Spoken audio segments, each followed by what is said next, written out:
Joan Quinn Profiles.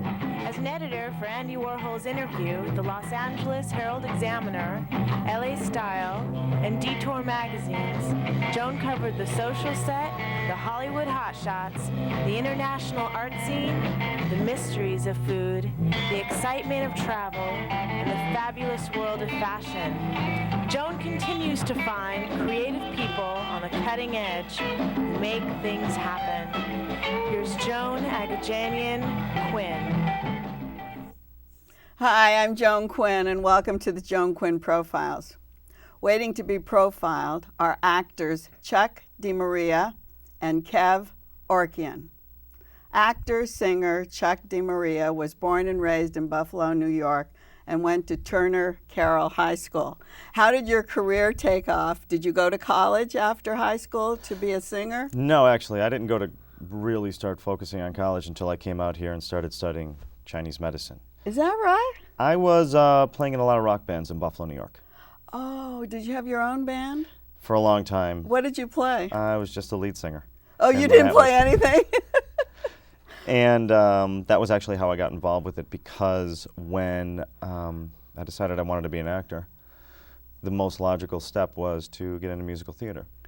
Oh, so you went right from there? You did workshops, though? No. You didn't? I was, a friend of mine comes up, this? well, I was DJing at a club, and a friend of mine came up and he said, I'm playing Frankenfurter in Rocky Horror. And I said, wow, dude, why didn't you call me? I would have loved to have been your riffraff. And he goes, I'll keep you posted if they do anything else. So they were doing Superstar. So he goes, why don't you go down and audition? So I go down and I audition. I got the role of Judas. Prior to that show going up, my cousin Mike Licata called me up. He was already out here, and he said they're looking for a Judas for the national tour. And he gives me the casting director's phone number. His name was Peter Wise. And I called him up. I sang on his voicemail. You're kidding. How clever. That is great. I was desperate. So I sang on his voicemail. He calls me up and he says, fly to California. I fly to California. I sing for the director, Tony Christopher. About 2 weeks later, he calls me up again. He goes, fly to New York. And I had to sing for the producer, Forbes Candlish, and Ted Neely. So Ted Neely was doing it on Broadway, right? He was doing the I believe the 20th anniversary or 25th anniversary tour of the movie. Oh, and of the movie too. He did both, right? He did Broadway perform it on Broadway. He did do the movie, and so they were doing an anniversary of the movie with Ted Neely and Carl Anderson. They were looking for a Judas, and that's how I got the role. So after that tour came down, I came out to California, started doing some work out here, and then decided I wanted to go to school. So I took some time off of acting, and about a year or so ago, a friend of mine called me up and said they're doing Superstar again, and they need you. So I called up Peter Wise again, Forbes Candlish again. Did they knew they needed you, or you thought maybe they needed you? The problem was Scott Spalding was he played Pontius Pilate on the tour, and he says they're going to need you. Oh, so you knew. So I auditioned for them, and what had happened was Ben Vereen was going to play Judas. Ted was going to play Jesus again. They were reprising their Broadway roles, and they knew that they had 5 days to put the show together. It was it was a benefit show for Youth Theater America at the Ricardo Montalban Theater. Oh, in Hollywood, right. Well, the problem was Ted wasn't going to be there until Friday. Ben Vereen wasn't going to be there till Saturday, and the show was going up on Sunday, so they needed somebody who could sing all the roles. So I basically sang in rehearsal all the male leads until the lead would show up. Is that right? Yeah, and then you step into the next role? And it was only for one night? One night. That was the one with Jack Black. Jack Black played Herod. And did he rehearse a lot? Did he have to sing? They brought him in, I believe, 1 or 2 days before. Very nice guy. They got the entire number down, and then he did rehearse as we ran the show. So he was right there. He didn't have a stand-in or anything. He did it himself. Was it a singing role? Or talking? Well, since it's a rock opera, there is no dialogue. So he had to go up and do everything vocally. Did a great job. He did a great job. On your resume, it says you have a high C. What does that mean? I think it's a high G. High G, yeah. Rock scream. Rock scream? Is that what they call it, a rock scream? Well, what does that mean? When you come up and you say, "Wah!" that's basically, it's not really a classically trained note, and that just comes from years of doing rock bands. Is that right? That was it. So they needed somebody who could hit that note, especially in So that's your rock scream? And how often do you use that?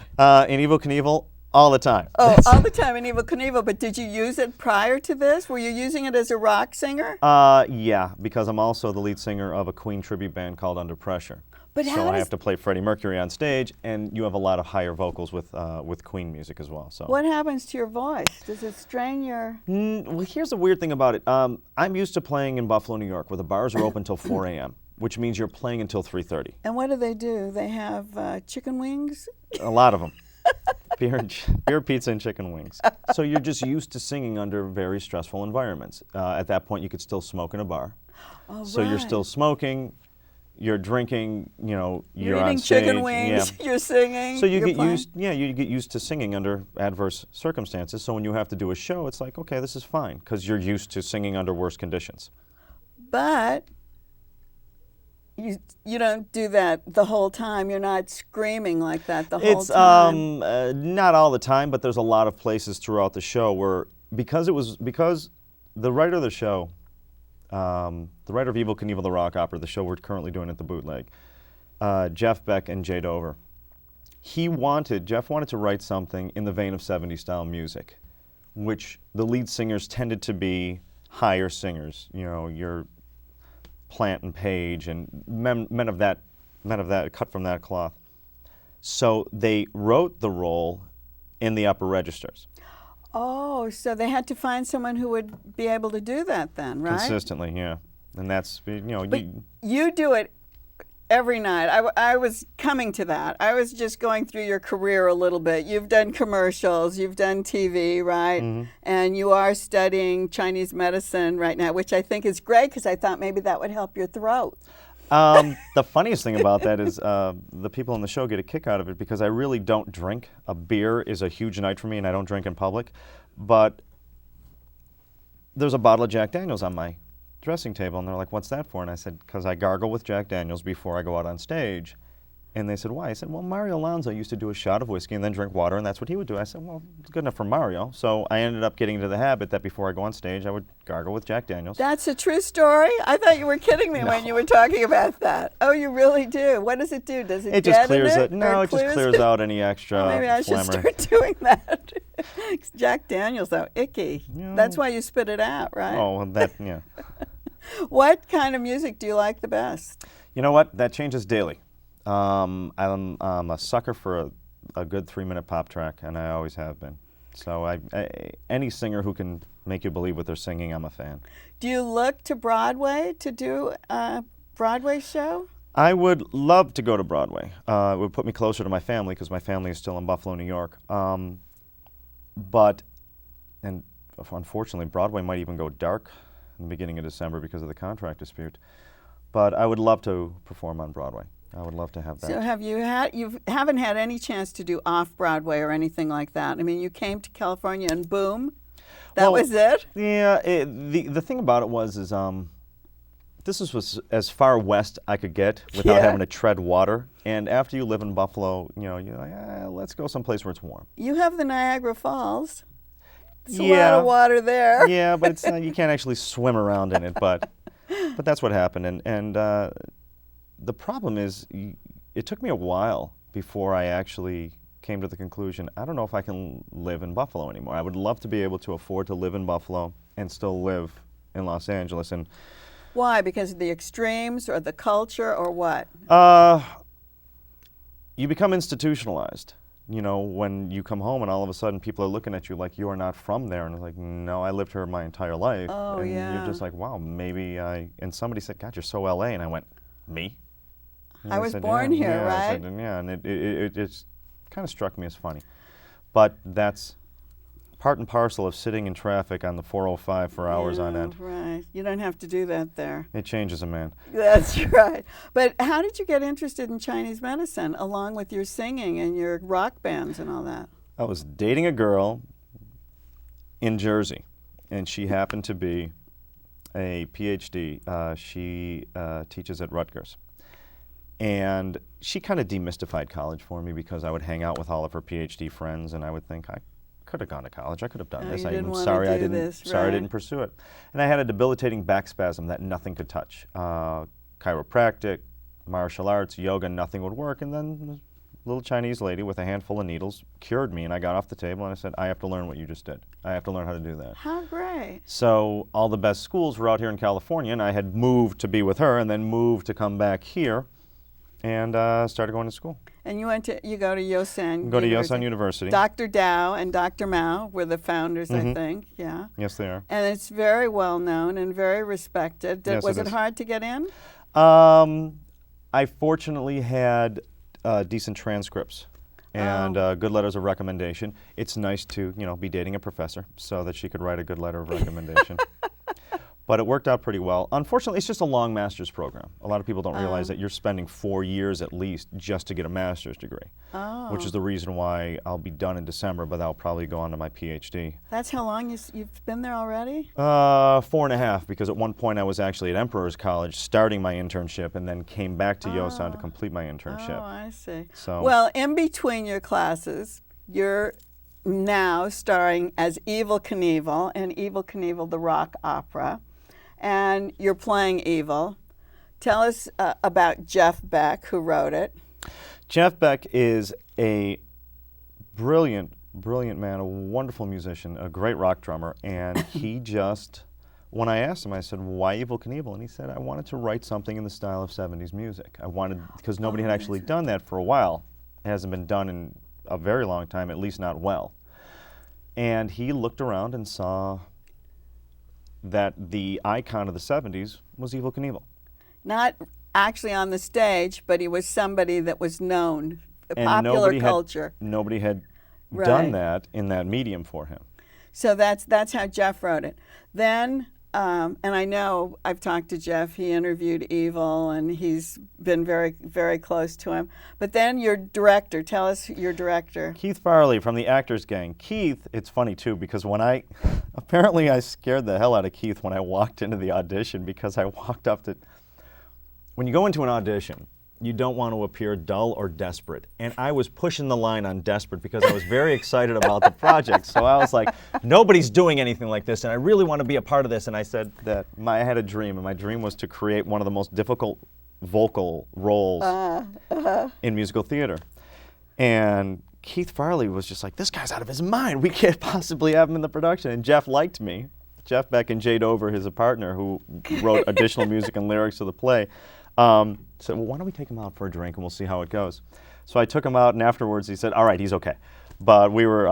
Then you were okay. Yeah. Then they couldn't do without you. Well, I wouldn't say that. I'd like to think that, but I wouldn't say that. I think so, because I know you were gone for a little bit, and Keith and Kevin and Jeff said, oh, Chuck is gone. We don't have a backup. No one can sing like him. They were really raving about you. He's a sweet man. Really. So tell me about the costumes, because you come out in this really ridiculous jumpsuit. Ridiculous? Yes. That's hot. What are you talking about? Little Klaus, flare pants. You like that? Yeah. Ann Klaus Farley, Keith's wife. Ann is great. She's a brilliant costume designer, and she really went all out, because visually the costumes are amazing. And given the budget, given the space, and given what she had to work with, everybody comes back and says these costumes are amazing. So they are. They're very 70s, and that's hard to do. I'm only as good as my director and my costume designer, apparently. And sorry to say that, but I heard you had the voice, you had the high G, and our time is gone. Tell me where the Bootleg Theater is. 2220 Beverly Boulevard. It used to near be Alvarado. Used to be the Evidence Room. It used to be the Evidence Room. You can find us online if you're looking hard enough on MySpace. Evel Knievel, the rock opera. Okay. Thank you. Bye. We'll be right back with Ken Orkian.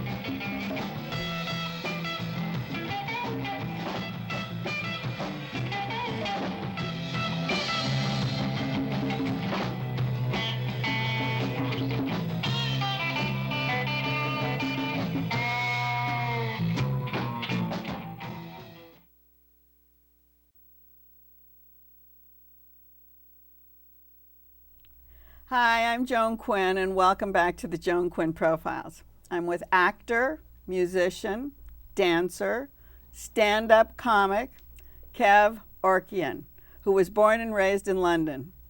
He trained at Brunel University and earned a national diploma in performing arts. Kev made his West End debut, of course that's in London, in Fame, and was in the original production of Happy Days.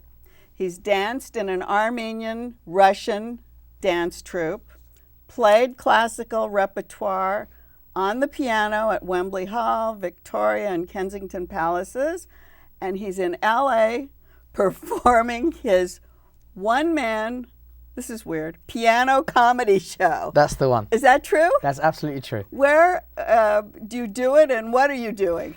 Well, where do I do it all over. It just depends where I'm going. It depends who books the theatres, and I go and perform. So I mean, any kind of venue. What kind of venue? Colleges? I've done colleges, yep, in the UK. I've done theatres all over the world. I've done concert halls, wherever the work takes me. What do you do in Los Angeles? I do it for the Armenian community as well as the American-speaking audiences. I do basically events and galas that raise money for Armenian charities, but also Armenian organisations that book me to come and do a one-man piano concert, which is what I do. That's what you do. But Yeah. is it a piano concert or is it a comic concert? Bit of both. How do you do it? You remember 50-50. Victor Borge? Absolutely, my hero. Oh, there That's you exactly what I do. Is that right? That's exactly what I do. Victor Borge to a T. But I've That's so upgraded his great. whole, yeah.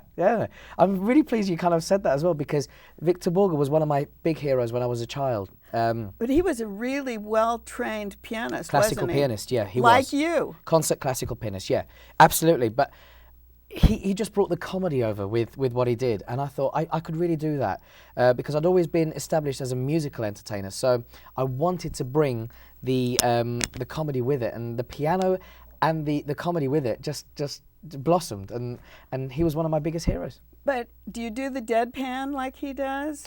To an extent, yeah. Oh, you do? Sometimes, depending on the joke. I see. Depending on the actual joke. So, you know, what I do, I play, the act is I play an illegal immigrant who's trying to make a living playing the piano. Oh, that's which clever. is why I can't, which is why I work all over the world, because there's obviously illegal aliens everywhere, you know. So you're not everyone one relates. particular immigrant. That's right. Are you an Armenian immigrant? That's the one. You are an Armenian. But is your family in showbiz?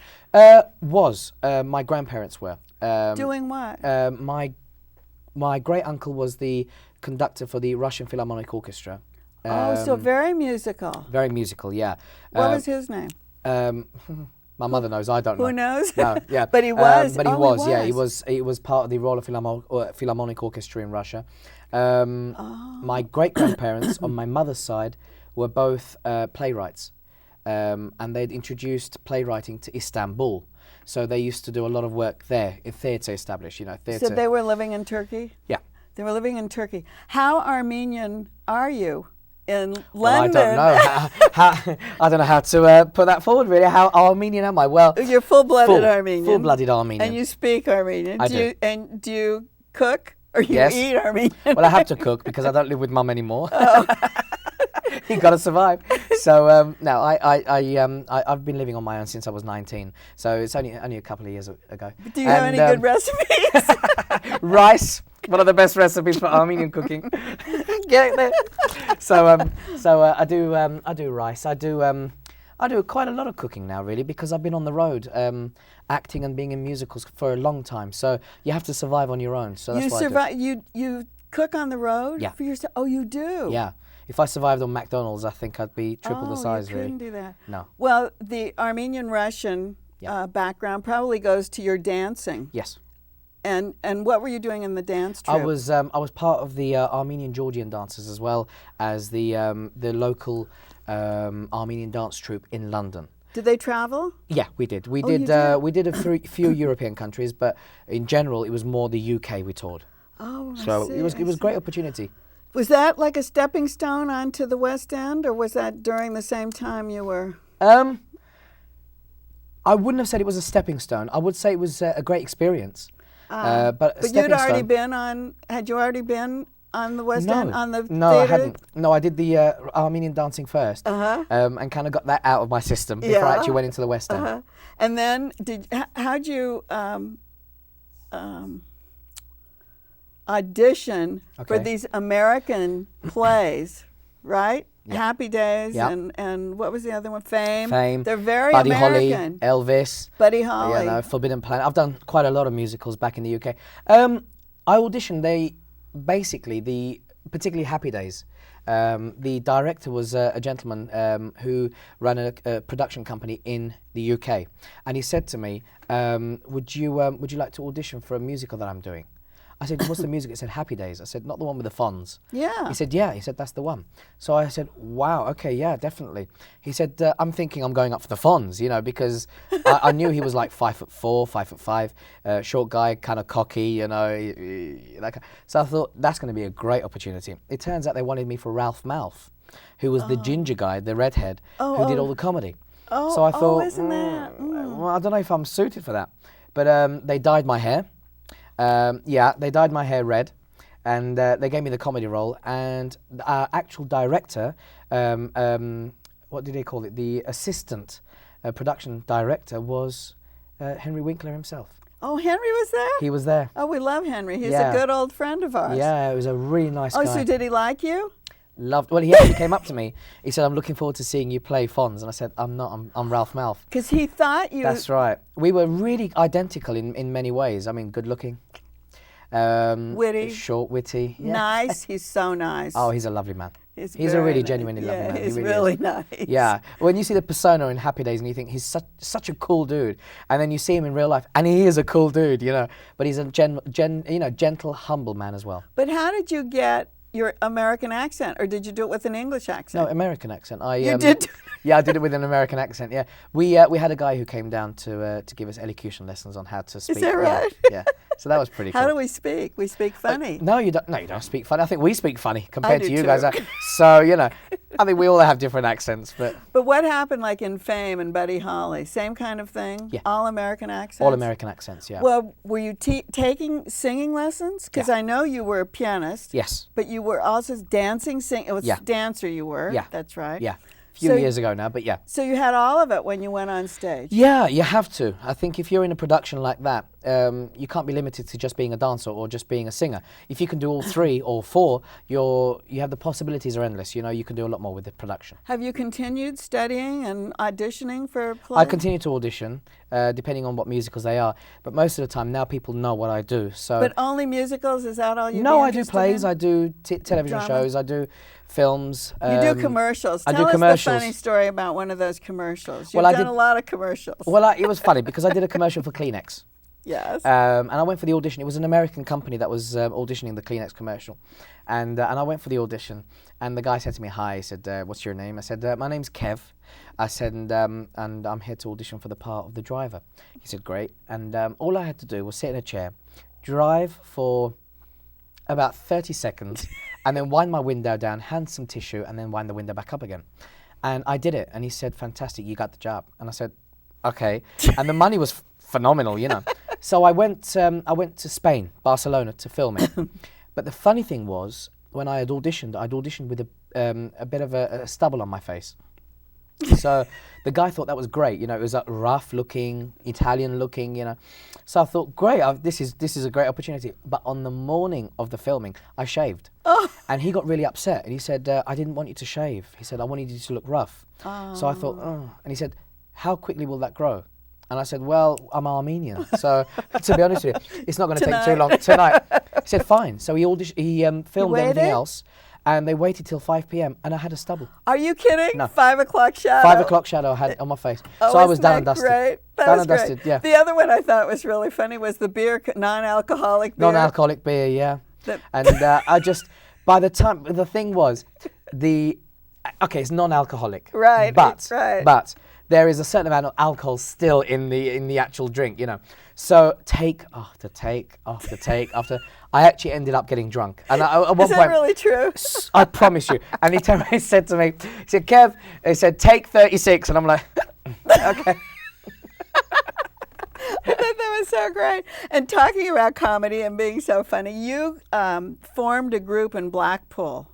Yes. Something at the Grand Theatre, or Yes, you the worked Comedy with them? Bonanza. What is that? It's a production which was produced by a company in London again, and it was one of my first opportunities to be a stand-up comedian, because I'd never done it before. It was in the millennium of 2000, basically, Oh, I the see. summer season, and they contacted me and said, "Kev, we're really interested in seeing you performing your one-man show," but I hadn't really done too much with it because I'd always been a musical performer. So I thought, and they said to me, "We need 12 minutes." Now, 12 minutes nowadays is an insult to me, but 12 minutes then. You've to be got honest- 15 today. I've got 16 actually. Thank you very much. And but 12 minutes felt like 3 hours to me at the time, and I was so worried about what to do.